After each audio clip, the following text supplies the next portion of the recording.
안녕하십니까. 2012년 5월 12일 교육을 시작하도록 하겠습니다. 오늘은 이제 8장 안정도 부분입니다. 그래서 간단하게 또 2장에 무엇을 배우게 될지 간단하게 한번 소개를 해드리도록 하겠습니다. 이제 오늘 이제 91일 남았습니다. 오늘 뭐 여수 엑스포가 개막이 됐는데 공교롭게도 여수 엑스포가 끝나는 날이 8월 12일인가로 제가 알고 있거든요.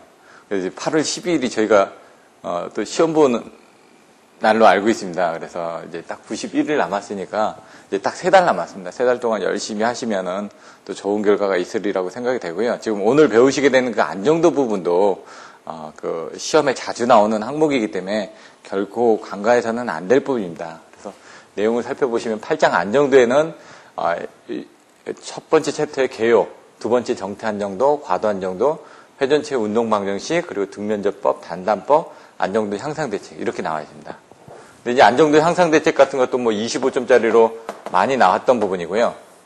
바로 이제 전 시험에서 이제 2월 달에 단단법에 대해서 설명하는 부분이 25점짜리로 또 나왔었습니다.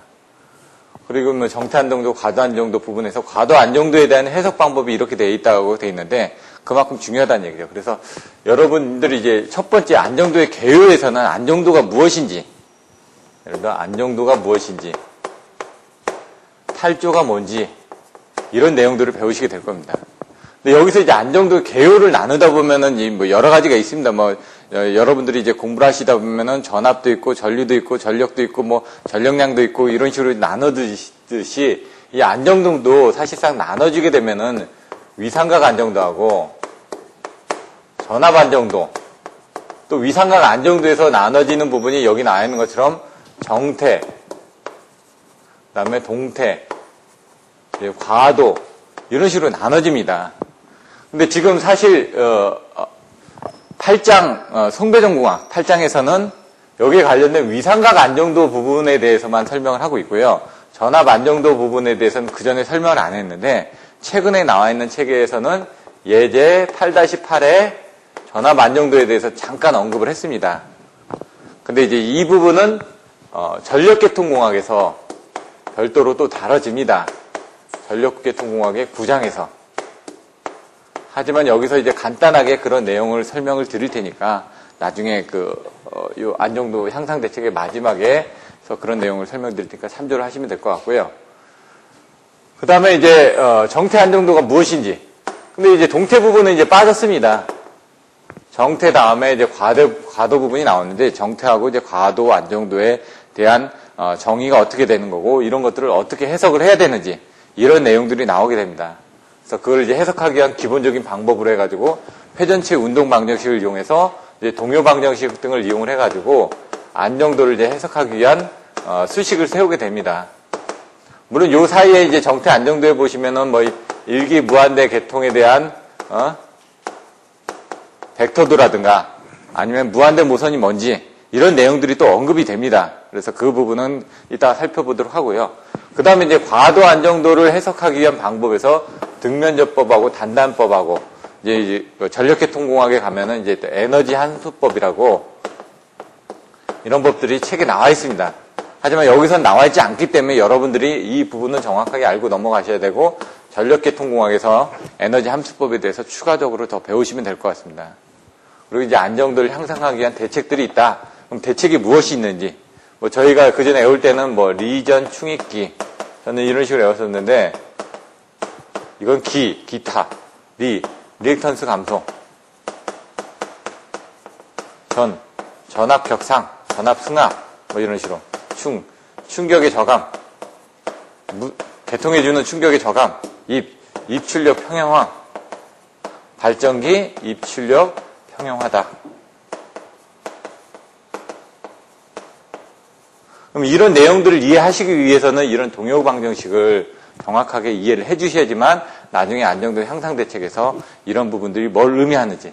예를 들어 동요 방정식 뭐 부분 말고 이제 정태 안정도에서 동기화력에 관련된 식을 나타낼 때 P는 X분의 2S 2R 사인 세타에서 이게 지금 송전 전력을 늘려주는 거거든요.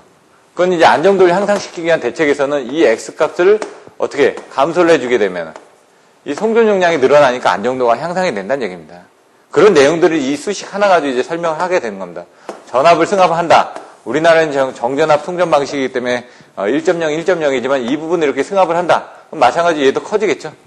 이런 내용들. 그리고 충격을 저감한다. 그러면 이제 사인 세타. 이 부분을 줄여준다는 얘기죠. 시간은.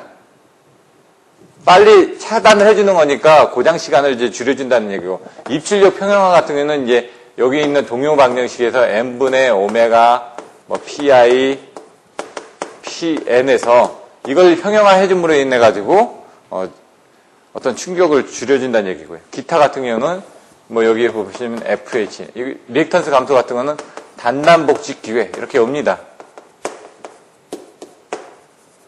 그러면 단건 변압기, 단락비, 크게 여기 이제 복도체를 사용한다. 직렬 콘덴서를 사용한다. 기기에 리액턴스를 감소한다. 병렬 회선수를 증가를 한다. 다 리액턴스에 관련된 내용들이란 얘기죠.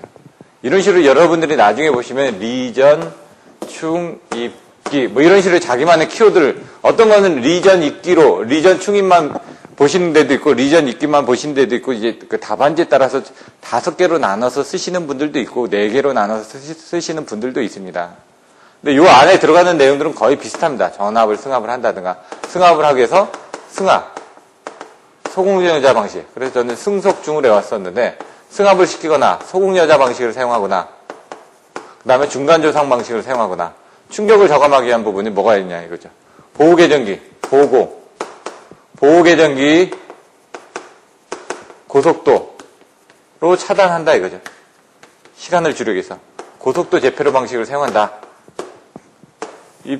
입출력 평형화라든가 기타 이런 부분에 대해서 어떤 건 이거 소개보고 FH 해가지고 소리액터를 한다든가 보호계전기를 한다든가 고속도 부분을 한다든가 이런 부분을 여기에 들어가는 것들 기타로 빼신 분들도 있고요. 기타 팩체라든가 HVDC 같은 이런 부분들을 기타 항목으로 해가지고 쓰신 부분들도 있다는 얘기입니다. 근데 이런 것들을 25점짜리로 나오는데 이 표준 모범 답안을 가지고 쓰시면은 한 20점 정도는 채점을 해주는 것 같습니다. 제 경험에 비춰봤을 때. 근데 이제 이런 것들을 할 때 남들보다 이제 점수를 더 받기 위해서는 더 많은 내용을, 그리고 한눈에 볼 수 있게끔 정리를 하는 부분을 하기 위해서는 이런 전체적인 내용을 여러분들이 살펴보시는데 중요점을 주셔야 될 것 같습니다. 그래서 오늘은 이 내용들이 4시간에 하기에는 사실 많은 양은 아닙니다. 그래서 이제 책에 있는 내용만 가지고 하기에는 4시간에 안 되다 보니까 전체적인 내용을 지금 제가 시간에 맞춰서 설명을 드리고, 그 다음에 나중에 이제 여러분들이 지금 기본반이니까 기본반에서 이제 중간을 또 어떻게 보면 이제 초등학생이라고 생각하시면 되죠. 초등학생이 중학생 되고 고등학생 되고 이제 대학생 되는 그런 단계별로 해가지고 이것들도 시험 공부를 하다 보면 기본반, 그 다음에 이제 중간반이 있을 테고, 그 다음에 연구반이 있을 테고, 심화 학습반이 있을 때고, 그 다음에 문제풀이반이 있을 거고, 이런 식으로 이제 여러 가지로 나눠줄 겁니다. 그래서, 기본반 시험, 공부를 다 마친 다음에, 그 다음에 이제 배우게 되는 과정들에 대해서 어떤 식으로 배우게 될지 간단하게 정리한 자료들을 가지고 한번 설명을 드리도록 하겠습니다. 일단 8장 안정도 부분을 한번 살펴보도록 하겠습니다. 페이지 319페이지고요. 8장 안정도입니다. 사실 여기서도 이제 저도 제가 안정도 쪽을 전공을 하긴 했지만은 제가 이해하는 부분을 여러분들한테 좀 이해시키기 좀 힘든 부분들이 있습니다. 그래서 최대한 책에 있는 내용을 가지고 설명을 드리고 여러분들이 이해하기 쉬운 쪽으로 안내를 해드리도록 하겠습니다. 여기 보시면 먼저 이제 안정도가 무엇인지 먼저 한번 보셔야 될 것 같습니다. 그래서 맨 밑에 보시면은 안정도란 무엇이냐? 개요에서 안정도는 계통이 주어진 운전 조건 하에서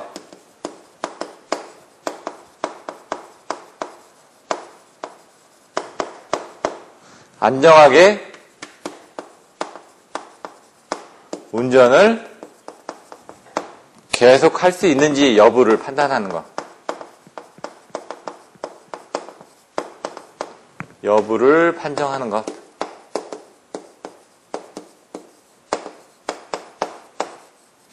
이게 안정도라고 정의가 되어 있습니다. 사실 이거는 이제 아까 이제 설명 들어갔던 것처럼 안정도를 판단할 때는 이제 첫 번째 위상각 안정도가 있고요. 두 번째 전압 안정도가 있습니다. 근데 이 부분은 이제 위상각 안정도를 얘기를 한다는 얘기죠. 그래서 위상각 안정도는 뭐냐?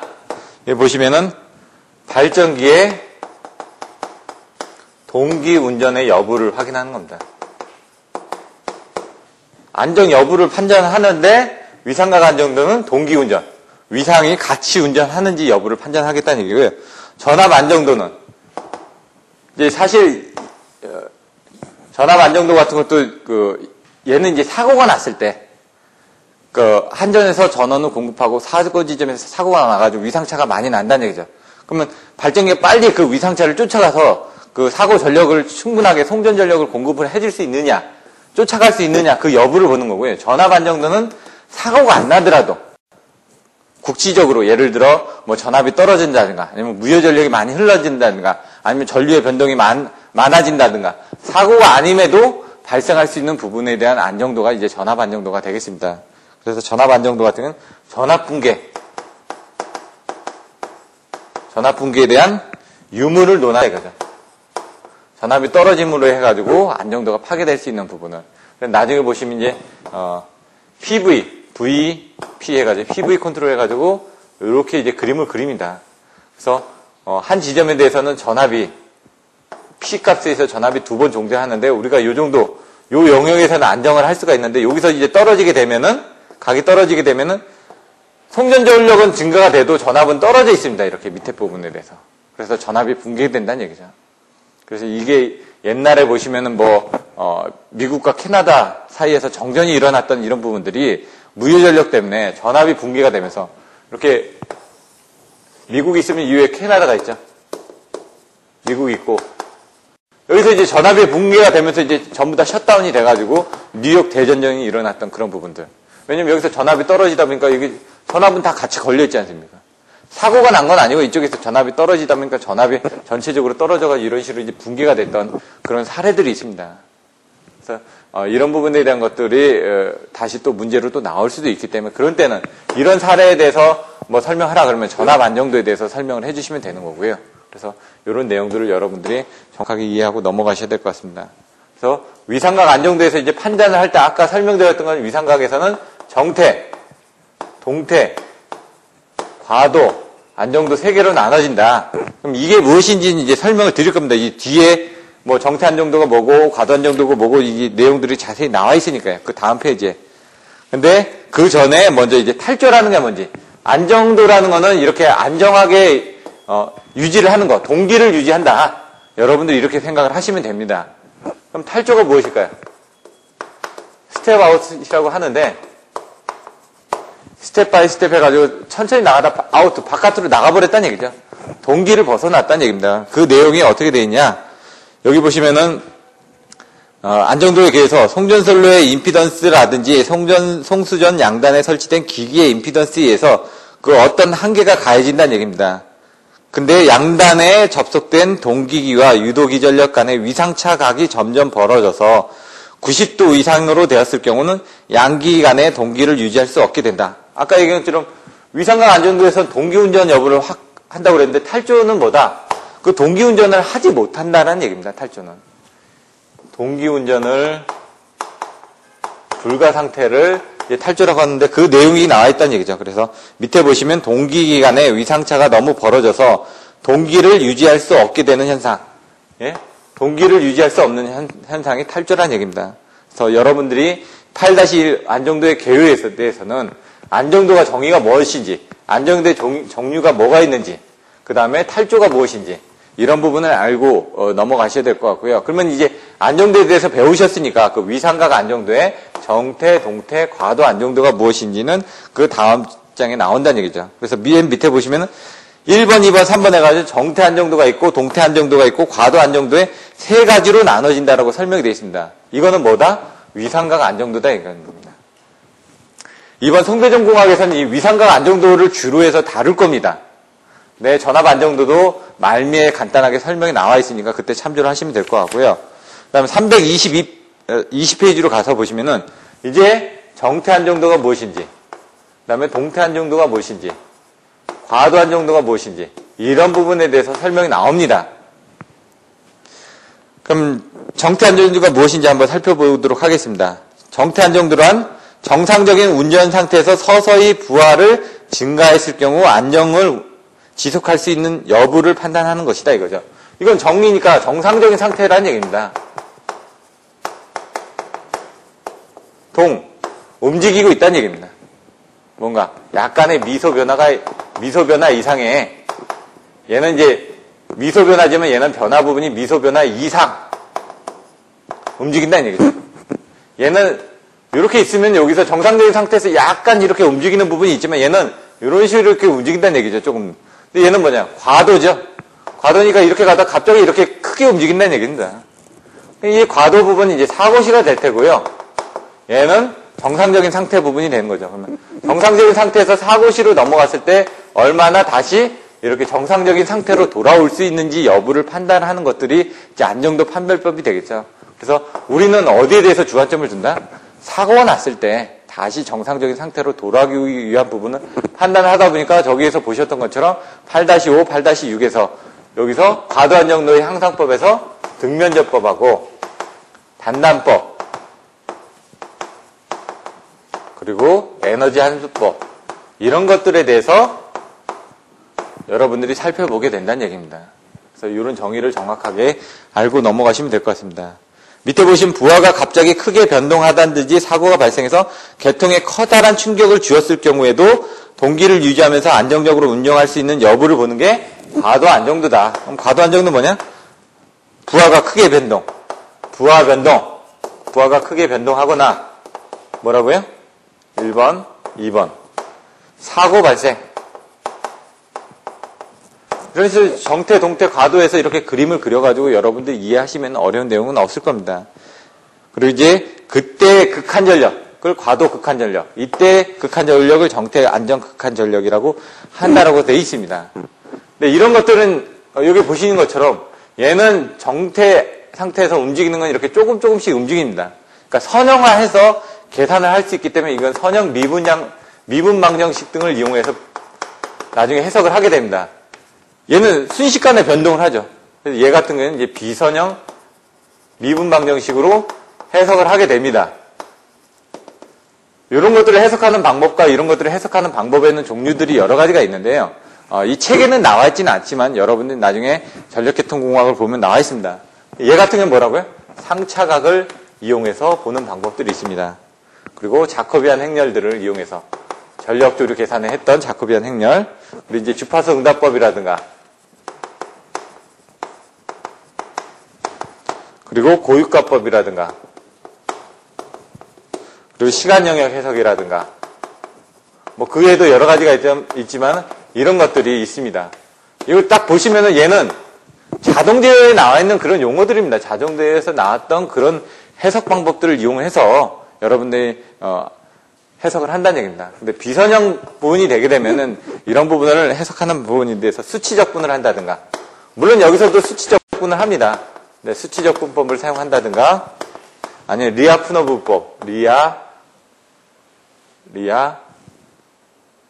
푸노브 법이라든가, 아니면 에너지 함수법이라든가, 여기 나왔던 것처럼 등면접법이라든가, 단답법이라든가, 이런 것들을 이용해서 해석을 한다는 얘기입니다. 그래서 이런 것들은 이제 참고적으로 알아두셨다가 나중에 이제 이런 부분 답안지를 좀 더 알차게 쓰실 때 이런 내용들을 써주시면 될 것 같습니다. 그러면 이제 아까 얘기한 것처럼 동기운전이다. 그걸 이제 그림을 그려보면 이렇게 그림을 그립니다. 안정도를 한다. 그러면 천천히 도르래 두 개에다가 고무줄을 감아가지고 천천히 움직입니다. 천천히 움직이면 얘는 천천히 딸려오겠죠. 같이 연결돼서. 근데 얘를 세게 돌리면 갑자기 얘가 빨리 돌아간다. 그럼 얘가 따라오지 못하고 미끄러질 거 아닙니까? 미끄러지다 보면 이런 식으로 이제 그림을 그려서 하면은 미끄러져서 돌지 못하고 얘가 엇갈리는 부분이 생긴다. 이런 부분들을 얘는 동기를 유지하고 얘를 동기를 유지를 못한다. 그래서 요걸 이제 각으로 표시를 하는 겁니다. 이따가 보시면은. 위상각으로 해가지고 얼마나 얘가 요만큼 갔을 때 얘도 요만큼 가야 되는데 얘가 이만큼 갔는데 얘는 이만큼밖에 못 가다 보니까 그러면 어떻게 될까요? 고무줄은 미끄러져서 그냥 빨리 돌아가 버리겠죠. 얘가 돌아가면서 얘가 마찰에 의해서 같이 돌아줘야 되는데 얘가 너무 빨리 얘는 묶여있고 얘는 안 묶여있다.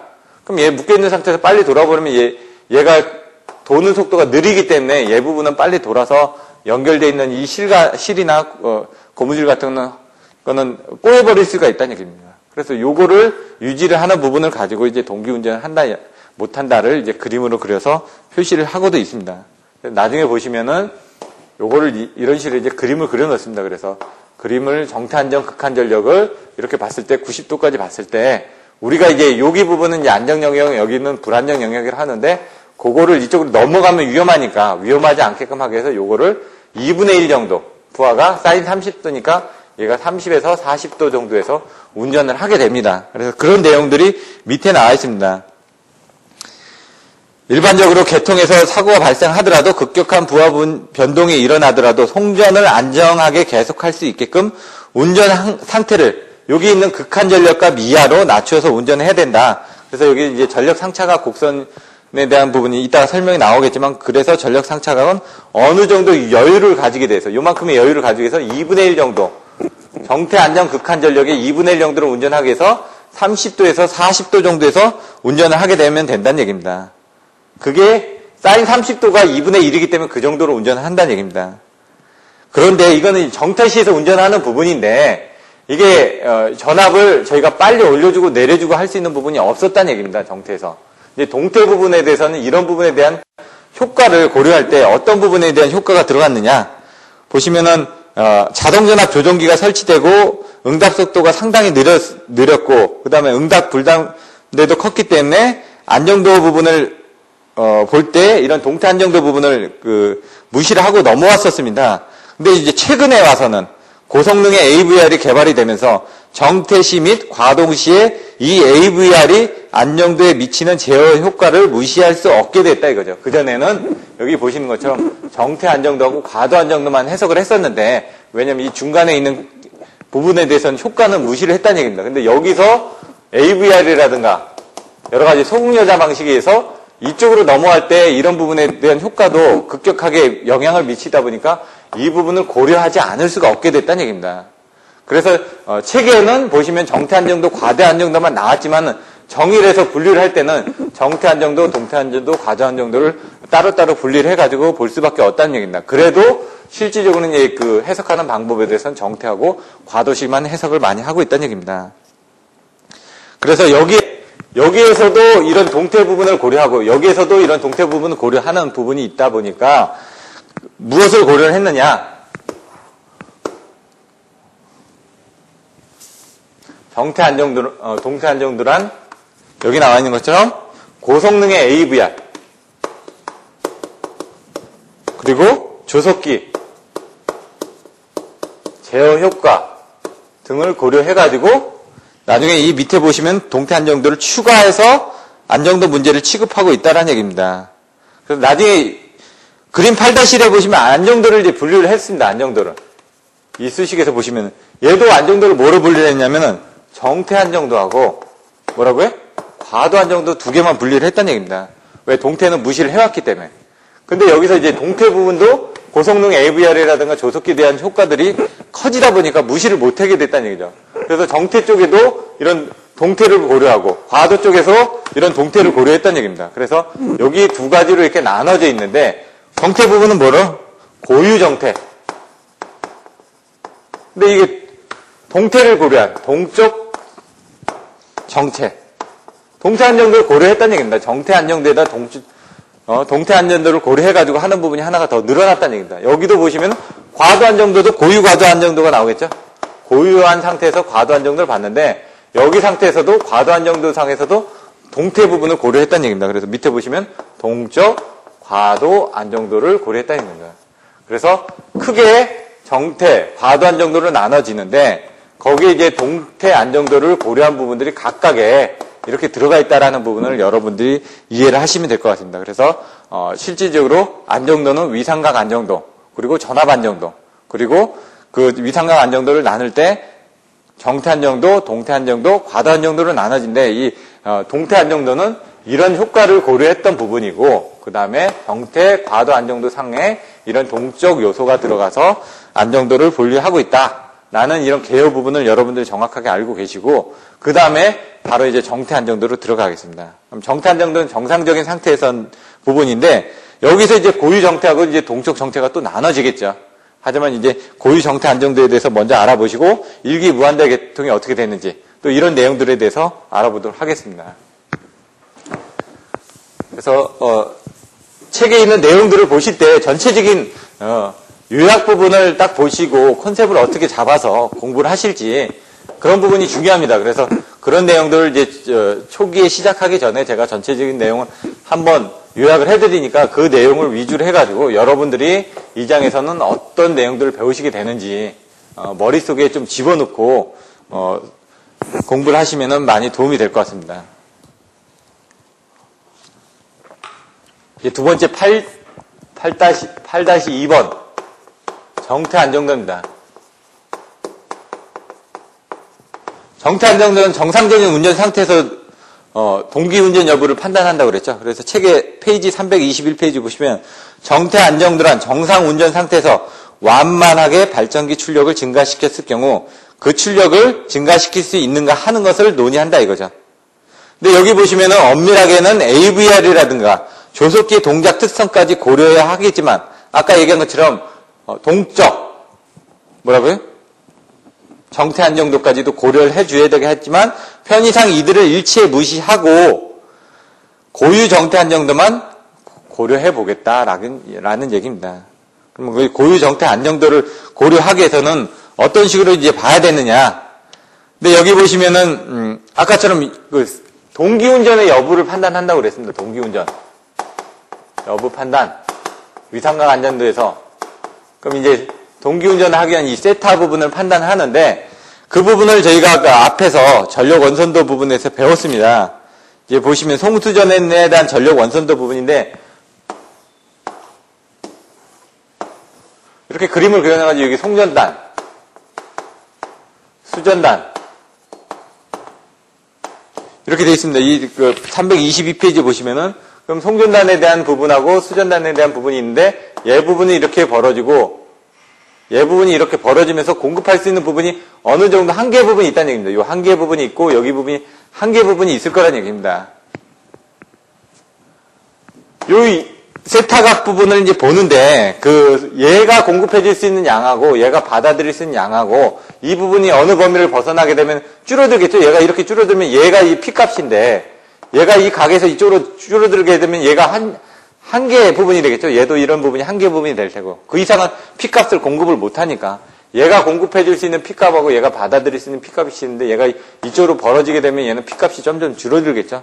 송전단도 얘가 각이 이렇게 올라가게 되면은 이렇게 내려오니까 왜냐면 우리는 이제 정전압 송정 방식을 쓰다 보니까 이 원주를 통해서 이 원주상에서만 유지를 하게 됩니다. 그러다 보니까 이 부분을 맞춰주기 위한 이 각도 부분이 나온다는 얘기입니다. 그 각도 부분을 이 송전단과 수전단에 대한 전력 원선도를 가지고 고려를 해보면은 세타가 어느 크기에 이르면 송수전 전력은 극대값으로 되어서 더 이상의 전력을 주고받을 수 없게 된다라고 이제 책의 중간에 보시면 나와 있습니다. 페이지 321페이지에 식 8-1 위에 바로 있습니다. 그럼 여기서 이제 공급하게 되는 이 부분을 이제 PS라고 하고 여기서 공급받게 되는 부분을 PR이라고 했을 때 얘 부분에 대한 수식이 나와 있는데 식 8-1하고 8-2가 있습니다. 요걸 이제 보시면은 이 식에서 알 수 있듯이 PS는 세타는 180도 마이너스 베타, PR은 세타는 베타에서 각각 극대값을 취하게 된다고 되어 있는데 이거는 수식이 이렇게 되어 있죠. PS는 뭐라고요? 로, 사인, 세타 마이너스 90 플러스 베타 플러스 M-ES의 자성. 그럼 이제 편의상 계산을 하기 편하게 해서 요것만 빼보겠습니다. 요것만. 네, 요것만 빼가지고 PS는 세타 마이너스 90 플러스 베타다. 이거를 뭐 90이라고 놓고 90도시라고 놓고 왜냐면 얘하고 딱 180도 차이가 났을 때 나눠지니까 90이라고 놓고 한번 계산을 해보겠습니다. 그러면 어떻게 되냐? 뭐라고요? 세타는 이거 다 넘기면 어떻게 될까요? 90 있었죠? 그 다음에 마이너스 90 플러스 90이 될 거고요. 이게 베타가 나오겠죠? 베타가 마이너스 베타가 나오겠죠? 넘어갔으니까. 이렇게 해서 나온 겁니다. 그 책에 있는 수식이. 세타는 180도 마이너스 베타 부분에 대해서 PS가 된다. 그럼 PR은 어떻게 될까? PR은 거기 나와 있는 수식이 세타 플러스 90 마이너스 베타인데 이걸 90이라고 놓고 계산하면 얘하고 얘가 없어지죠? 그러면 세타는 얘가 넘어가니까 베타가 되겠죠? 이렇게 나왔다는 얘기입니다, 지금. 이때 이제 각각 극대값을 취하는데 여기서 이제 주의해야 될 부분들은 밑에 보시면은 다만 여기서 주의해야 할 점은 일반적으로 안정도 문제를 다룰 때 사용하는 전압은 전력 원선도를 사용했을 때 사용했던 송수전단의 단자전압, 여기 있던 단자 전압이 아니라 송전선로에 접속된 양단의 동기기의 내부 유기전압을 취하여야 한다는 얘기입니다. 그래서 그 부분을 이해를 하기 위해서는 안정도니까 발전기 부분에서 그 동기 운전 여부를 파악하는 거 아닙니까? 발전기 그래서 단자 전압까지도 고려를 해서 생각을 하셔야 된다는 얘기입니다. 그래서 여기 보시면은 한 대의 발전기가 무한대 모선에 연결된 간단한 일기 무한대 모선 계통을 이제 설명을 하고 있습니다.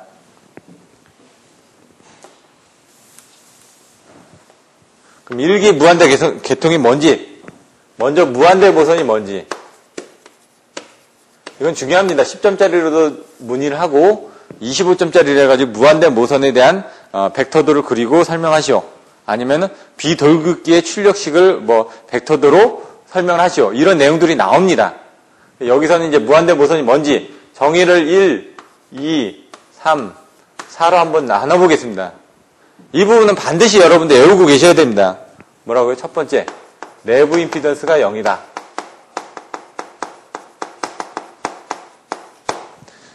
쭉 쓰셔도 되는데 제가 옛날에 요약해드렸던 것처럼 이거를 각자 나눠가지고 전압 ER은 그 크기와 이상의 위상이 부하의 증감에 관계없이 전혀 변화하지 않고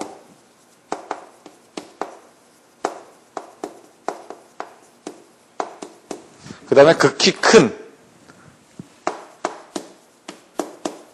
관성연수를 가지는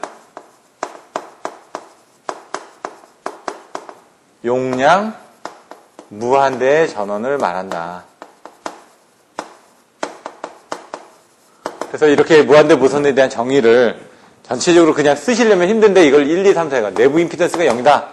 그리고 여기 있는 전압 ER은 그 크기와 위상이 부하의 증감에 관계없이 전혀 변화하지 않는다는 얘기죠. 계속 공급해 줄 수 있다는 얘기죠. 전압이 있는데 밑에서 뭐가 흔들려도 얘는 그 기준을 계속 유지할 수 있다는 얘기입니다. 그리고 극히 큰 관성전수를 가진다는 건, 관성전수라는 거는 계속 뭔가 돌 수 있는 힘인데, 그러니까 관성이라는 게 뭐냐면 지하철을 타고 가다가 지하철이 멈추면 어떻게 되죠? 그래도 우리는 관성에서 계속 움직이려고 합니다. 마찬가지로 얘는 뭔가 공급해 줄 수 있는 에너지가 충분히 가지고 있다는 얘기입니다. 그 용량도 무한대라는 얘기죠. 이 무한대 모선은 어떤 때 사용을 하냐면 여러분들이 전력조류 계산 같은 것도 계산하다 보면은 여기 발전기가 있습니다. 여기도 발전기가 있고 수용가가 있습니다. 전력조류라는 게 뭐죠? 전력계통에서 발생된 유효전력과 무효전력 흐름입니다. 그럼 우리는 여기서 쓰고 있는 사람은 딱 정해져 있으니까 이쪽에 보낸 거하고 받는 거하고 똑같아야 될 거 아닙니까? 근데 문제는 뭐냐면 이 송전선에서 손실이 생깁니다. 유효전력 손실과 무효전력 손실이 생깁니다. 변압기도 손실이 생길 거고. 근데 그런 것들을 계산을 못 한다는 얘기죠. 그래서 전력조류 계산할 때는 하나는 뭐를 잡는다? 스윙부스, 슬랙부스, 그리고 기준모선. 이런 식으로 해가지고 이거를 하나를 잡아줌으로 해가지고 그 한 대가 바로 이런 무한대 모선이 되는 겁니다. 그래서 얘가 발전기에서 600을 만들어냈다. 근데 얘는 601을 썼다. 안 맞지 않습니까? 그럼 얘 부분에 대해서 1만큼을 이렇게 흡수를 해줄 수 있게끔 이렇게 해줘야 된다는 얘기죠. 근데 얘가 600이고 얘가 601이 되고 얘가 1201이라 그러면은 얘도 600이고 얘도 600인데 얘 1201을 썼으니까 이 1만큼의 손실 부분을 얘가 용량 무한대 전원이고 어떤 전압도 변화되지가 않고 극히 큰 관성절수 가지고 있기 때문에 그런 부분을 커버할 수 있는 부분을 만들어 줄 수 있다는 얘기입니다. 그래서 일기 무한대 계통 무한대 모선에서는 그런 부분을 하는 거고 이 무한대 모선을 보기 위해서 정확하게 보시면은 그림을 정확하게 그려주셔야 됩니다. 여기 보시면 발전기에 보시면은 그런 부분이 있고요. 또 어떻게 돼 있죠? 여기 단자 전압이 있고, 여기 전압이 있고, 여기 변압기가 있고, 그 다음에 선로 리액턴스 부분이 있고, 여기 모선 부분에 전압이 있고요. 무한대 모선. 이걸 이제 수전단측의 무한대 모선을 보는 경우가 있고요. 그 다음에 송전단측을 또 무한대 모선을 해가지고 보는 경우도 있습니다. 이렇게 해가지고. 부하해가지고 이렇게 계산하는 부분도 있습니다. 이런 경우하고 이런 경우하고 이제 계산하는 방법들은 틀려진데, 여기서는 일단 수전단측에 대한 무한대 모선 방향 가지고 이제 고려를 해보도록 하겠습니다. 여기 선로에 대한 리액턴스 XL 성분이 있을 거고요. 여기에 대한 무한대 모선의 단자 전압 ER이 있을 겁니다. 여기 전류가 흐를 거고, 여기 부분에 대한 송전단의 전압 ES가 있을 거고요. 그 다음 변압기 전단에 대한 또 전압이 있겠죠. 그래서 그 부분을 EG라고 얘기를 할 거예요. 여기서 또 XT만큼의 변압기의 리액턴스가 있을 거고요. 그 다음에 여기 이제 발전기 내부에 내부 임피던스 XG가 있을 거고요. 그 다음 여기에 대한 단자 전압 해가지고 EF가 있을 겁니다. 그래서 여러분들 계산하실 때는 요 전압과 요 전압을 봐주셔야 되는 얘기죠. 우린 이제 전력 원선도상에서 했을 때는 예전압하고 예전압만 고려를 해가지고 이 두 개를 고려했었는데, 여기서 뭐냐? 정탄 정도를 고려할 때는 요 발전기의 내부 유기전압까지도 고려를 해가지고 고려를 해주셔야 된다고 되어 있습니다. 그래서 그걸 이용해서 이제 그림을 그려보겠다는 얘기입니다. 일기 무한대 모선 계통을 이제 벡터도로 그림을 그려보겠다는 얘기입니다. 요거를 보고 여기 흐르는 전류 I로 해가지고. 그러면 이제 그 전에도 보시면은 저희가 이 책에도 나와 있지만 고장률 계산할 때 이 지점에서 말단에서 사고가 나가지고 어떻게 계산했죠? 이 전단을 보고 임피던스를 합산을 했죠. 그래서 그 임피던스를 옴으로 볼 것이냐, 퍼센트 임피던스를 볼 것이냐에 따라서 틀려졌다는 얘기입니다. 예제도 보시면 옴으로 계산한 거, 퍼센트 임피던스로 계산한 것들이 예제 8-2인가 또 나와 있습니다. 내용에. 여기서는 옴으로 볼 때는 옴값을 다 더해주면 되는데, 여기는 퍼센트 임피던스 값, 여기는 퍼센트 임피던스 값으로 주어져 있는데, 선로만 옴값으로 주어져 있습니다.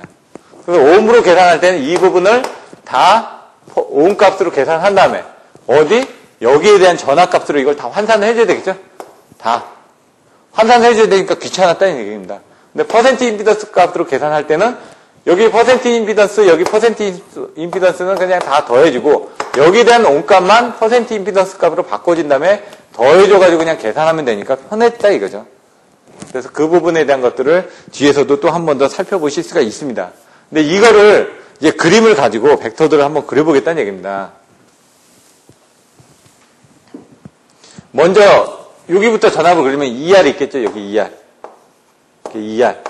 그 다음 여기 부분에 대한 단자 전압 강화가 일어났을 테니까 여기 ES가 있을 거고 EG가 있을 거란 얘기입니다. 이 두 개 부분을 합해가지고 EG 부분은 발전기 전단에 이 부분 EG 하나 하고 그 다음 EF 부분 하나 해가지고 전압을 3개만 보겠다는 얘기입니다. 여기서. ER 있고 단자 전압 강화가 이만큼 일어났으니까 잘은 모르겠지만은 요 EG에 관련된 전압이 또 있을 거고요. 하다 보면 여기에 또한 이 부분에 대한 전압 EF가 또 있을 거란 얘기입니다. 근데 여기에 대한 이 부분이 뭐냐? 이제 살펴보겠다는 얘기입니다. 여기 보시면은 얘가 XI, X 부분을 뭐라고 했냐면은 여기 보시면은 X는 XT 플러스 XL이라고 되어 있습니다. 그래서 여기가 요거에 대한 임피던스 부분에 흐르는 단자 전압 강하니까 임피던스하고 흐르는 전류 부분만큼이니까 요 X는 XI가 되는데 이 X 부분이 바로 요 임피던스하고 요 임피던스를 다 더했다는 얘기입니다. 요 사이 임피던스니까. 그거만큼의 단자 전압 강화가 일어났다는 얘기입니다. 원래 전압 EG는 여기인데 여기에 임피던스하고 흐르는 전류에 의해서 이만큼의 단자 전압 강화가 일어나서 요 전압이 생겼다는 얘기고요. 여기 부분은 요거만큼, 여기 임피던스만큼 이렇게 단자 전압 강화가 일어난 거죠. 그래서 거기 책에 보시면 얘 부분이 XG의 I가 된다 이거죠. 이렇게. 여기 보시면 얘가 R이고, 얘가 G고, 얘가 O고, 이렇게 나와 있는데, 이 부분을 이제 그 밑에 보시면은 뭐 면적을 가지고 이렇게 설명을 드렸는데, 그 부분이 어떻게 되는지를 이제 설명을 드릴 겁니다. 여기 뭐 전류 부분이 I가 있고. 근데 이거를 이제 그림을 가지고 이해를 하시면 쉬운데, 이 수식만 보시면은 조금, 혼돈이 일어납니다.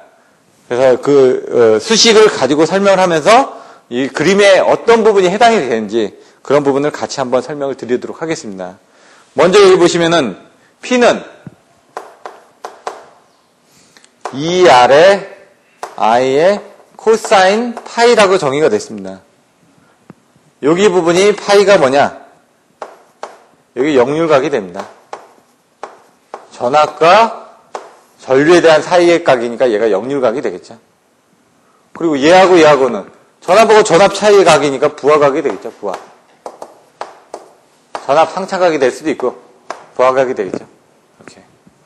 그럼 이 역률각에 의해서 지금 저희가 P 계산할 때 어떻게 되지? P는 2R 곱하기 IR에다가 이 코사인 세타를 곱해서 구하지 않습니까? P는 VI 코사인 세타로 계산을 하니까. 그래서 여기에 대한 전압과 여기에 대한 전류에 대한 여기에 대한 전압과 여기에 대한 전류에 대한 코사인 요 역률각을 이용해서 P를 계산할 수 있다는 이 수식을 이끌어낼 수 있다는 얘기입니다. 근데 여기에다가 이제 뭐 어떡하냐?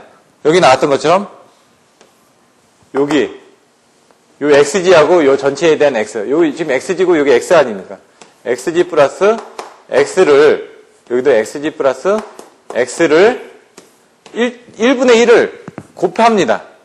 곱하면 어차피 이게 1이기 때문에 얘는 똑같은 거죠. 여기 이제 식 8-3에다가 이렇게 식을 하나 곱해주게 되면은 식 8-4처럼 나눠질 수가 있다는 얘기입니다. 이 XG분의 S가 앞으로 나가서, 어디 앞으로 나갔죠? 요걸 이제 보시면 P는 XG분의 X가 앞으로 나갔습니다. 여기 부분이 먼저. 그 2R이 나왔다는 얘기죠. 2R. 이렇게 나왔죠? 그 다음 I의 뒤에다가 요 뒷부분을 이렇게 넣는다는 얘기죠. I의 뒷부분인데 XG 플러스 X에 한 다음에 코사인 파이 똑같이 나오겠죠? 이 수식으로 만들 수가 있다. 중간에 요게 없다 보니까 여러분들 혼돈이 생기시는데 이걸 하나를 넣으면 이 수식이나 같다는 얘기입니다. 어차피 얘하고 얘는 상쇄되는 거니까 그렇게 만들었다는 얘기고요. 그래서 이제 보시면은 요거에 대한 수식들을 요거하고 매칭을 해서 보겠다는 얘기입니다. 그러면 어떻게 되는지.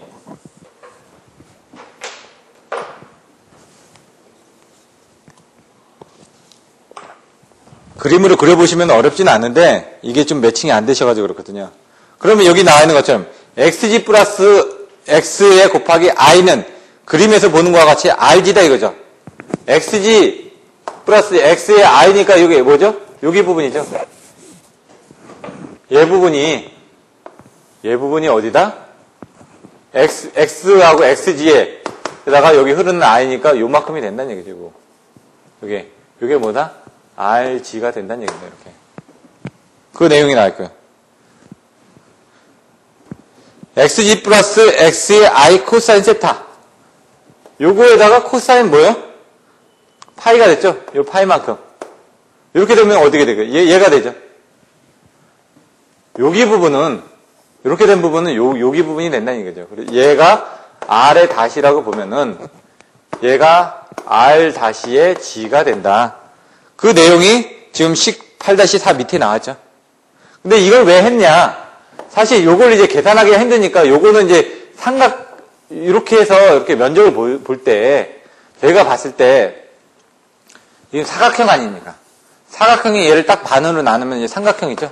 그러니까 얘 밑에 곱하기, 얘 위에 곱하면은 그거에 2분의 1 하면 이 면적이 나올 거 아닙니까? 사실 이 면적을 계산해 내야 되는데 지금 이렇게 돼 있으니까 얘 R하고 얘 R-는 거의 같다라고 보고 이 부분과 이 부분을 구하기 위해서 한 겁니다. 밑에 부분하고 위에를 곱한 다음에 그러면 이 전체 면적이 나올 텐데 물론 이 면적이 약간은 더 차지를 하겠지만은 이걸 2분의 1을 나누면 이 면적이 나오지 않습니까?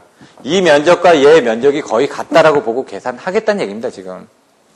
그래서 이 부분에 대한 부분과 이 부분에 대한 부분이 이제 또 나오게 됩니다. 그래서 P는 보시면 어떻게 되냐? 이 XG분의 X 나왔죠? X분의 1이 나왔었고, 그 다음에 여기 부분이 뭐라고요?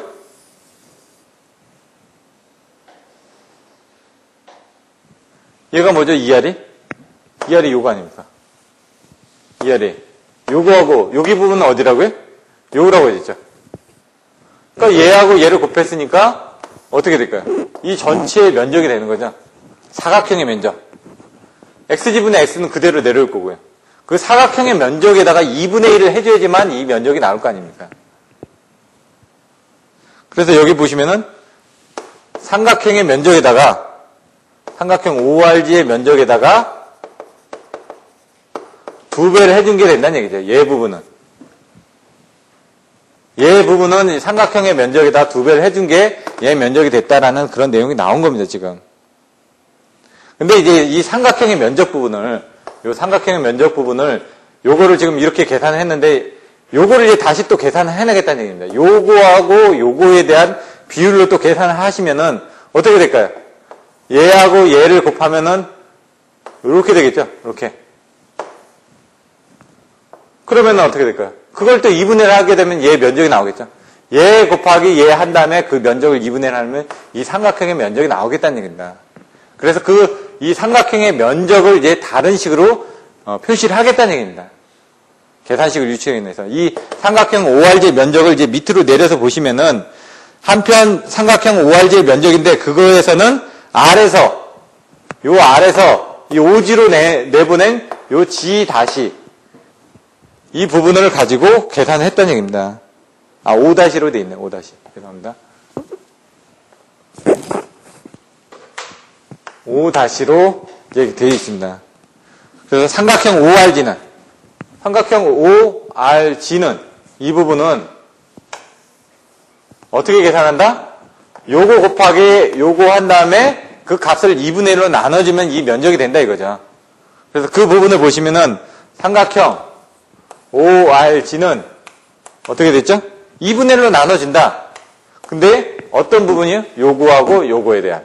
OG는 나왔지 않습니까? OR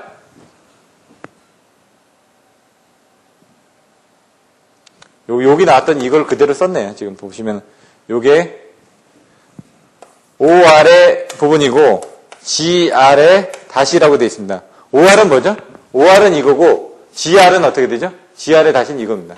이거의 부분이 아까 이 면적하고 지금 같다라고 했기 때문에 그렇게 지금 풀어서 쓴 거고요. 그거는 처음에 나왔던 얘 부분은 처음에 나왔던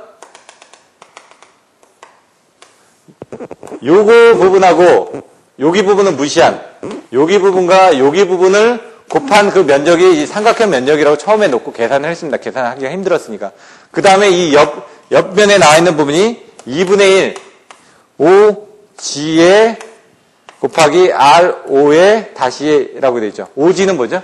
OG 이 부분 하고 OR 다시 이 부분이 되니까 얘 부분하고 얘 부분을 곱한 이렇게 한 부분이 된다는 얘기죠. 얘 면적. 그러니까 얘 면적은 사실 요 면적이 아니라 이 전체의 면적이 되는 거고 요만큼이 더 포함된 부분인데 그거를 여기 길이가 포함이 안 된 상태에서 그냥 같다라고 보고 계산한 겁니다.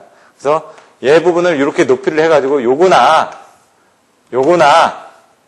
보시면은 이렇게 간 거나 요거에 간 거나 면적은 이제 똑같다라고 본 겁니다. 왜냐면 여기서 이렇게 똑같이 돼 있는 거를 이쪽으로 좀 밑으로 내렸다가 하더라도 요 면적이나 요 면적이나 같으니까 그거를 밑변을 두고 이 윗부분을 곱해버리면은 여기서 곱한 거나 같으니까 그렇게 계산한 겁니다. 처음에는.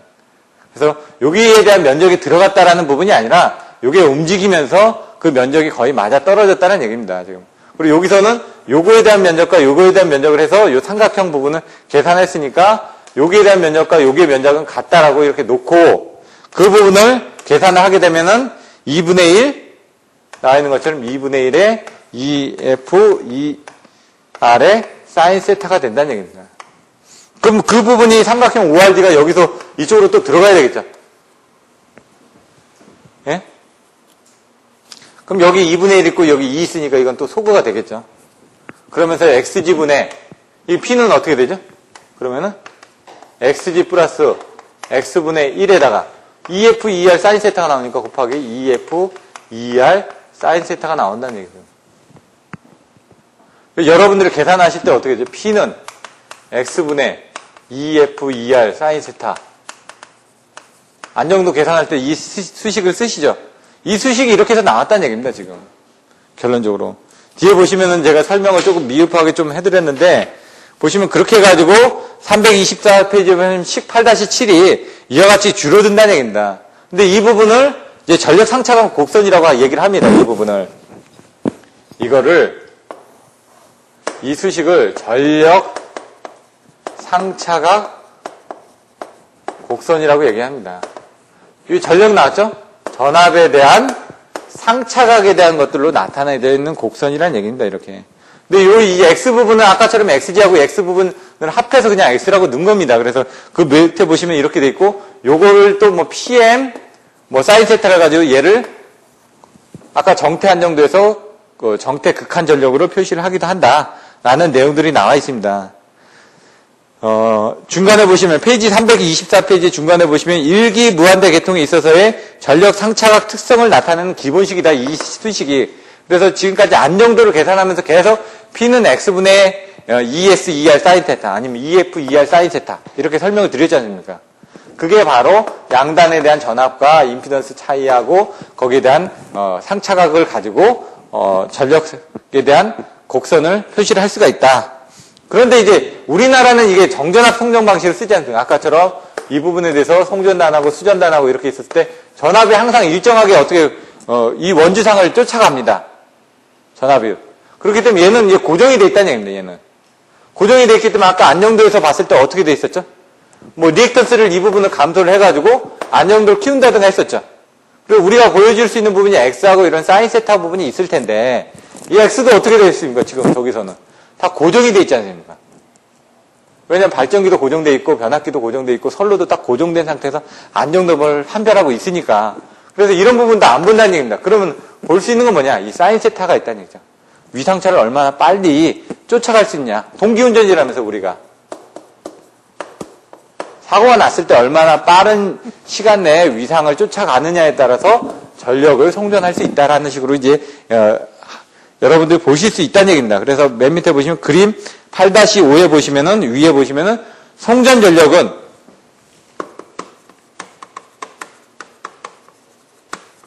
이 전력 상차각 곡선에서 EF와 ER의 상차각 세타만의 함수로서 사인 세타에 대해서 비례한다. 이걸 그림을 그려보니까 이제 전력 상차각 곡선이 얘는 P고 이게 세타란 얘기입니다. 그래서 이렇게 나오더라. 사인 세타니까. 이제 90도에서 최대로 송전할 수 있는 여기 부분이 바로 정태 극한 전력이 된다는 얘기입니다. 우리가 정태 상태에서 요만큼이 최대한 보내줄 수 있는 송전할 수 있는 전력이라는 얘기입니다. 그 이상을 송전할 수가 없다는 얘기입니다. 그래서 우리가 안정도 측면에서는 아까 뭐라고요? 사인 30도가 여기 30도 있을 때 얘가 2분의 1이 나옵니다. 그래서 여기 부분에 대해서 운전을 해주는 게 일반적이다. 그래서 이 P0 부분에 대한 부분이 그렇게 나와 있고요. 상차각은 이렇게 되어 있고요. 얘는 뭐냐? 송전단 PS에서의 상차각 곡선이고요. 만약 PR이라고 그러면 PR 부분은 아까 뭐라고 그랬죠? 아까 PS는 세타가 180도 마이너스 세타, 베타 부분에서 됐다고 했고요. PR은 뭐라고요? 세타는 베타로 했죠. 얘 부분은 그래서 이 부분을 보시면 아까 제가 기준 90도로 해가지고 나눠놨지 않습니까? 수전단 쪽에 대한 부분은 이렇게 나옵니다. PR 부분은. 그래서 그걸 이제 고려하다 보니까 아까처럼 이제 제가 보내줄 수 있는 부분들을 요 정도를 넘지 않게끔 하려고 운전한다는 얘기입니다, 지금. 그래서, 발전기 쪽에서는 이 정도를 보지만 수전단 쪽에서는 이렇게 보여진다라는 것들도 한번 참고로 알아주시면 되고요. 근데 우리는 안정도 측은 뭐냐? 수전단 쪽을 보는 게 아니지 않습니까? 송전단 쪽을 보는 거죠. 송전단 측에서 안정도 부분을 이렇게 보는 거고, 예를 들어 소극여자 방식이라든가 이런 것들은 요게 이제 각도가 70도까지 올라갔습니다. 각도가 이렇게 넘어가는데 그 각도를 빨리 돌려줄 수 있다. 예? 전압을 올려줘가지고 각도를 빨리 돌려줄 수 있다든가 이런 부분을 해줄 수가 있으면 좀 더 여유있게 여기 가서 운전을 할 수가 있는 겁니다. 왜냐면 우리가 여기에 있다가 사고가 나면 얘가 점점 이 부분이 많이 올라갈 거 아닙니까? 전력이 급격하게 공급을 해줘야 되니까. 그러다 보면은 각도가 벌어지게 되면 이쪽으로 넘어가게 됩니다. 넘어가게 되면 전력이 떨어지지 않습니까? 그래서 그 부분을 빨리 넘겨줄 수 있는 힘이 있으면 되는데 그전에는 AVR 효과라든가 조속기에 대한 부분이 이런 것들이 거꾸로 올라올 수 있는 힘이 적었다는 얘기입니다. 근데 지금은 이제 전자화되면서 이런 부분이 좋아지다 보니까 운전 포인트가 30도가 아니라 조금 더 뭐 70도라든가 80도 중에서도 운전을 해줄 수가 있다는 얘기입니다. 왜냐면 이게 넘어가더라도 바로 이렇게 복귀를 해줄 수 있는 능력들이 많이 있으니까. 그래서 이걸 가지고 나중에 보시면 면적을 가지고 판단을 합니다. 이렇게 해가지고 요 면적, 이기 계통, 그리고 여기 사고시에 요게 요렇게 떨어졌다가 일기계통으로 이렇게 했을 때 그 면적을 가지고 이제 나중에 등면적법이라는 부분을 가지고 여러분들이 파악하게 됩니다. 그래서 그런 내용들을 여러분들이 또 보실 수가 있고요. 그 다음에 이제 동기화력 부분을 설명을 드리겠습니다. 동기화력하고 정태 안정도에 대한 부분들, 그리고 예제 문제 하나 정도를 간단하게 설명드리고 쉬도록 하겠습니다. 보시면 이제 정태 안정도 부분에 대해서는 여러분들이 생각을 하실 때 아까 일기 무한대 모선이 뭔지, 그 무한대 모선의 정의가 뭔지, 그 일기 무한대 모선에 대한 개통도를 그려가지고 아까 얘기한 것처럼 P는 X분의 2S, 2R, 사인 세타가 나오는 과정들이 어떻게 되는지, 삼각형에 대한 면적을 가지고 바꿔서 이제 설명을 했었는데 그 부분이 어떻게 되는지를 여러분들이 알고 계시면 되고요. 이 부분을 정확하게 알고 전력 상차각 곡선이 어떤 부분에 대한 내용인지를 알고 계셔야지만 이따가 등면적법을 해서 그 그림들이 뭘 의미하는지 여러분들이 쉽게 이해를 하실 수가 있습니다.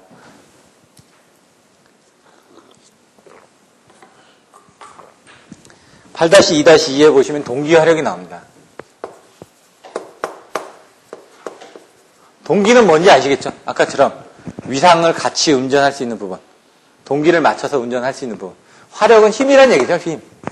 그러니까 위상을 같이 맞춰서 운전할 수 있는 그런 힘이 있느냐 없느냐 이런 부분입니다. 그래서 동기화력이 크다라고 그러면 그런 힘이 큰 거고, 동기화력이 작다라고 그러면 그런 힘이 작다라는 얘기입니다. 그런 내용들을 한번 보시면요. 325페이지에 보시면 됩니다. 발전기가 있고요. 부하가 있는데 어떤 원인으로 가속을 합니다. 아까처럼 이렇게 보시면 어떤 원인으로 가속을 해가지고 이렇게 가속을 해가지고 그 상차각이 원래 위치보다 세타만큼 앞섰을 경우에는 원래 위치를 이제 되돌려주는 힘이 작용하지 않으면 안 된다는 얘기죠. 왜냐면 여기가 극한 전력이니까 요걸 넘어가면 안 되니까. 그런데 발전기에서 기계적인 입력이 일정하면은 이 뒤에 이제 회전체 운동 방정식에 의해서 설명이 됩니다. 여기 발전기가 어떻게 되냐면 터빈이 됩니다. 증기를 발생시켜서 증기가 터빈을 돌려가지고 터빈에 의해서 연결되어 있는 발전기가 돌게 되어 있다는 얘기입니다. 그럼 조속기는 이 터빈에 들어가는 증기의 양을 조정을 해주는 게 속도를 조정해주는 조속기가 있는 거고, 이 조속기가 옛날에는 기계적인 성분에서 이제 전기적인 조속기로 발전하다 보니까 이 부분을 빨리빨리 증기를 넣어줬다 빼줬다 할 수 있는 거고요. 그 다음에 이제 아까 얘기했던 AVR은 발전기에서 나가는 발전전압을 계좌 회로에 대한 그 DC 부분을 조정을 해가지고 계좌 전류를 더 많이 발생시켜주는 부분이 바로 AVR입니다. 그래서 이쪽에서에 대한 역할, 이쪽에 대한 역할 부분들이 훨씬 더 좋아지다 보니까 안정도 측면에서는 훨씬 더 유리해졌다는 얘기입니다.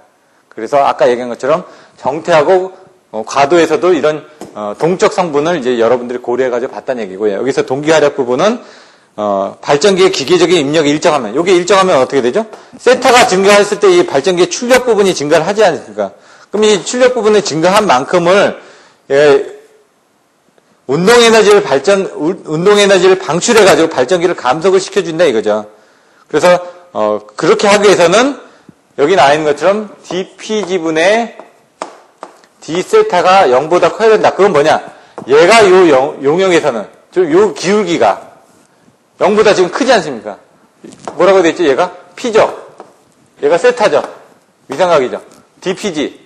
이 부분하고 이 부분을 봤을 때 이거에 대한 미분 함수가 이렇게 기울기가 0보다 클 때는 요 영역에서는 안정하다는 얘기입니다, 지금.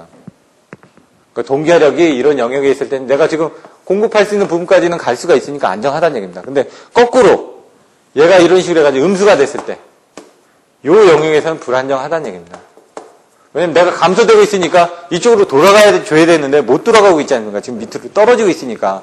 왜냐면 이만큼을 최대 이만큼을 공급해줘야 될 수도 있는데 나는 지금 똑같은 각도라고 하더라도 여기 뭐 30도고 여기 60도고 여기 120도다. 그럼 90도를 기준으로 해가지고 30도만큼 차이가 있죠. 그럼 여기에 대한 값은 똑같습니다.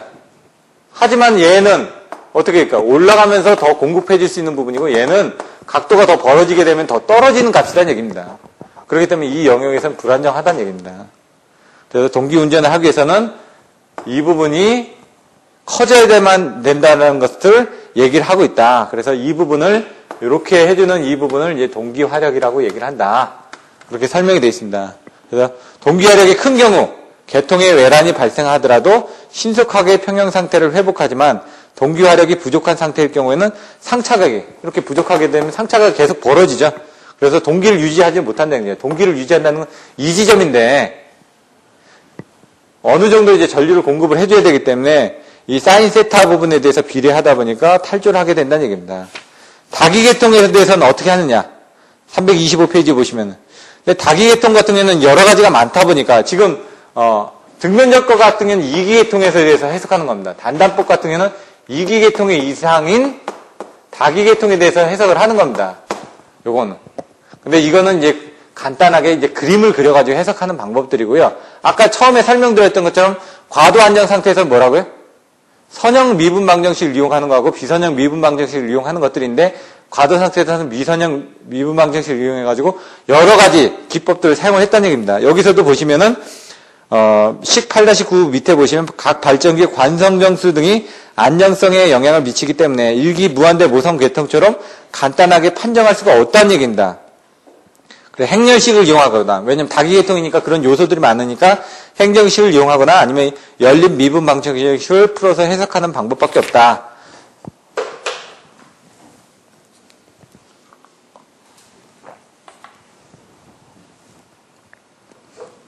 그래서 페이지 326페이지에 보시면은 그렇게 해석하는 여러 가지 방법들이 있다는 얘기입니다.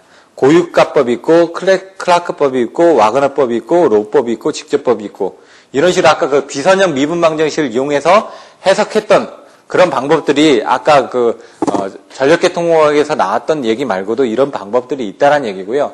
이런 것들에 대해서는 그냥 참고적으로 이런 게 있다 정도만 알고 계시면 될 것 같습니다. 그래서 나중에 뭐 이런 부분에 대해서 스시오라는 부분들에 대한 것들은 그렇게 시험 빈도가 적기 때문에 무시를 하셔도 될 것 같고요. 대신 전체적인 내용에서 제가 처음에 설명드렸던 그런 내용들은 반드시 가지고 가셔야지만 됩니다.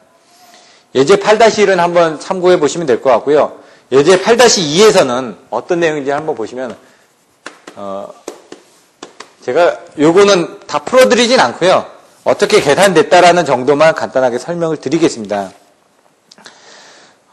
이거는 문제의 임피던스도가 딱 700MV로 딱 정의가 됐습니다. 근데 옛날 같은 경우는 발전기가 뭐 600MV고 옛날 책하고 좀 틀린데요.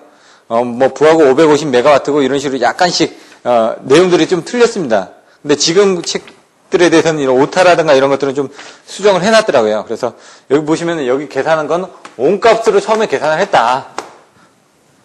327페이지에 보시면 그런 내용들이 나와 있으니까 온값으로 계산한 부분이 어떻게 계산됐다라는 걸 한번 계산해 보시면 어렵지는 않습니다. 옴은 어떻게 된다고요? 그때 퍼센트 임피던스는 10kV 자성분의 PZ였습니다. 그 퍼센트 임피던스 값이 여기 주어져 있지 않습니까? 임피던스 듀에서는. 그러니까 옴 값으로 환산하면 이 Z 값을 놔두고 어떻게 돼요? 10kV 자성이 위로 올라가고요. P는 밑으로 내려오면 되죠. P분의 퍼센트 임피던스 곱하기 10kV 자성으로 이렇게 계산한다는 얘기입니다. P가 뭐예요? 700MV고요. 그리고 퍼센트 임피던스는 30이고요. 그리고 10 나왔고요. 킬로볼트는 얼마라고요? 3, 4, 5kV. 이런 식으로 이제 계산이 됐다는 얘기입니다. 그래서 지금 보시면 51.0이 그렇게 나왔다. 나머지 것들도 그렇게 해서 계산을 하면 된다. 이런 정도만 설명을 드리고요. 그걸 다 더해서 나중에 고장전류를 계산했다. 그래서 고장전류 값을 계산한 걸 가지고 발전기에 대한 내부 단자전압 강화를 계산해서 계산했다는 얘기고요. 페이지 328페이지에 보시면은 그 이지 부분에 대해서 맨 끝에 1000분의 1이라는 부분이 나옵니다. 요거는 이제 계산값이 어떻게 되냐? 볼트로 나옵니다. 이렇게 볼트로. 그럼 너무 크지 않습니까? 그러니까 킬로볼트로 나눠주기 위해서 어떻게 해야 돼요? 1000분의 1로 나눠주면 킬로볼트로 값으로 계산될 거 아닙니까? 그래서 얘는 킬로볼트로 계산하기 위해서 그렇게 쓰여졌다라는 것만 알고 계시면 된다는 얘기죠. 뭐 하면서 이게 안 풀어드려도 여러분들이 이거 직접 해보시면 되기 때문에 제가 그냥 중요한 부분만 설명을 드린 겁니다. 이런 것들을 보시고 그 다음에 밑에 보시면 또 퍼센트 임피던스 값으로 계산하는 부분이 나옵니다. 그것도 다 계산해 보시면 되는 거고요. 큰 부분이 어려운 점은 없을 것 같습니다. 단지 여기서 이제 R 플러스 JX 값으로 나오기 때문에 여러분들 계산기를 눌러주실 때 좀 주의를 하셔야 되는 부분이 있고요. 예제 8-3을 보시면요. 여기는 아까 설명드렸던 건 무한대 모선을 가지고 그렸기 때문에 뭐가 나왔죠? 발전기에 대한 내부 전압이 나왔죠. EF가 나왔고. 그리고 여기에 대한 발전기의 내부 임피던스가 나왔고. 그 다음에 ET가 나왔고. 여기는 선로 임피던스가 나왔고. 무한대 모선이 나왔다는 얘기죠. 얘는 X2로 냈고, 얘를 X2로 놓고, 얘를 E2로 놓고 계산을 했는데, 아까는 변압기가 있었던 것 뿐입니다. 아까하고 차이점이 있다라고 그러면. 그걸 똑같이 계산한 겁니다. 결과적으로 보면은 얘도 계산하면은 어떻게 나온다? 전력 상차곡 곡선이니까 P는 X분의 EF, E2에 대한 사인 세타로 정의가 된다라는 정도만 여러분들이 알고 계시면 될 것 같습니다. 그래서 그 부분에 대한 것들을 보시면 그 다음 장에 예제에 보시면은 330페이지 보시면 이런 식으로 가지고 위상각에 대한 부분들이 나오는데 요 Pmax 값이 얼마가 된다? 1.05 PU 부분만큼을 더 공급을 해줄 수가 있다는 얘기죠. 지금 우리가 1PU라고 계산했을 때 얘 부분은 90도가 되면은 1.05 PU만큼을 더 공급을 해줄 수 있다라는 전력 상차곡선이 나와 있는 거고요. 그걸 수식으로 다 풀어서 쓴 겁니다. 근데 이제 요 그림 8-8이 옛날 책하고는 좀 바뀌었습니다. 근데 여기 보시면은 60도일 때는 어떻게 되죠? 요걸 하나를 딱 기준을 해보면 60도일 때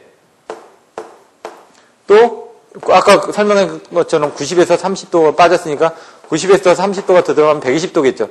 요때 PU 값이 똑같은지 한번 보시라는 얘기입니다. 그 나와 있는 것처럼. 그럼 60도에서는 얘가 얼마가 되냐면 0.9094 PU로 되어 있습니다. 120도에는 어떻게 되어 있죠? 오른쪽에 보시면 거기도 또 0.9094 PU로 되어 있죠. 이 책에 보시면은 이렇게 있으면은 요 끝에 이게 PU 부분하고 PU 부분이 있는데 60도씨하고 120도를 보면은 요 값이 똑같다는 얘기입니다. 왜? 아까처럼 이렇게 똑같으니까. 그래서 똑같은 전류를 공급하더라도 이 영역에서는 뭐라고요? 안정 영역이고 이 영역에서는 불안정 영역이다. 그래서 요 영역이 이제 동기하력이 양인 부분 이런 부분을 여러분들이 알고 계시다는 얘기입니다. 그래서 전력 상차곡 곡선에서 이 부분이 안정 영역이기 때문에 이 90도를 기준으로 해서 넘어가면 안 된다라는 걸 여러분들 딱 90도를 기준으로 잡고 계시라는 얘기입니다. 나중에 등면제법에서도 이제 90도를 기준으로 넘어갔을 때, 안 넘어갔을 때 가지고 면적을 가지고 이제 표시를 합니다. 그래서 제가 아까 이런 부분을 설명을 드렸고요. 전체적으로 해가지고 지금 간단하게 개념 정도를 설명을 드렸습니다. 요 잠깐 쉬었다가 그 다음에 이제 과도 안정도에 대해서 설명을 드리고요. 그 다음에 회전체의 운전 방정식 그리고 그 다음에는 등면제법, 단단법 그리고 안정도 향상 대책에 대해서 설명을 드리도록 하겠습니다. 잠깐 쉬었다가 다시 진행하도록 하겠습니다.